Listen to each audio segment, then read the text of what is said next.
तेनाली राम और चोरों की टोली की कहानी। बहुत दिनों पहले की बात है। तब भारत के दक्षिण दिशा में विजयनगर नामक एक राज्य हुआ करता था। उस राज्य के राजा कृष्णदेवराय हुआ करते थे।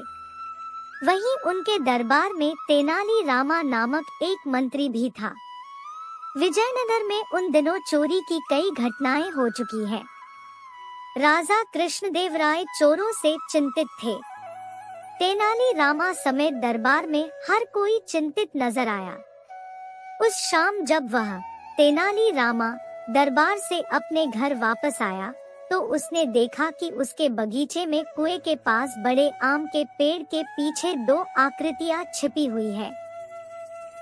अब उसे ये भली भांति मालूम पड़ गया था कि ये कोई और नहीं बल्कि वही चोर है। उसने उन चोरों को सही सबक सिखाने के बारे में सोचा। वह घर पहुंचकर अपने पत्नी के साथ जोर जोर से बातें करने लगा, जिससे कि वो चोर लोग उनकी बातों को सुन सके। वह अपनी पत्नी से क्या कह रहा था? हमारे गहने घर पर रखना सुरक्षित नहीं है।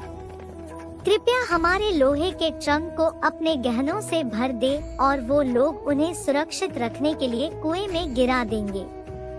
ये बातें सुनकर लुटेरों ने एक बेवकूफ की योजना के विचार पर चुटकी ली।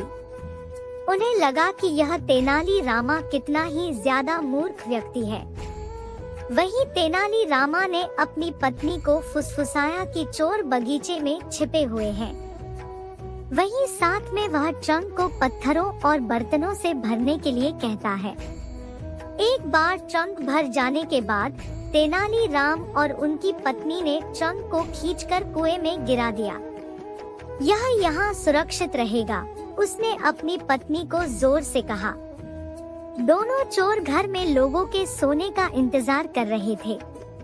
उनके पास एक योजना थी। प्रत्येक लुटेरा बारी बारी से कुएं से पानी निकालने लगा।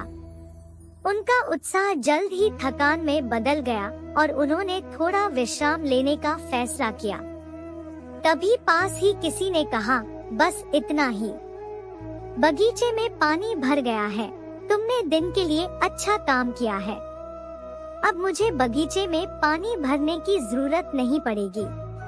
लुटेरों ने जब इधर उधर देखा तब उन्हें तेनाली रामा पीछे फावड़ा और डंडा पकड़े हुए दिखा। उसे देखकर वो चौंक गए। वो उठे और भाग गए। कुछ समय बाद विजयनगर के लोगों ने किसी लूट की शिकायत नहीं की। कहानी की सीख। इस कहानी से हमें ये सीख मिलती है कि किसी भी विषम परिस्थिति में बेहतर यही है कि शांत रहें और किसी समस्या का हल ढूंढ लें।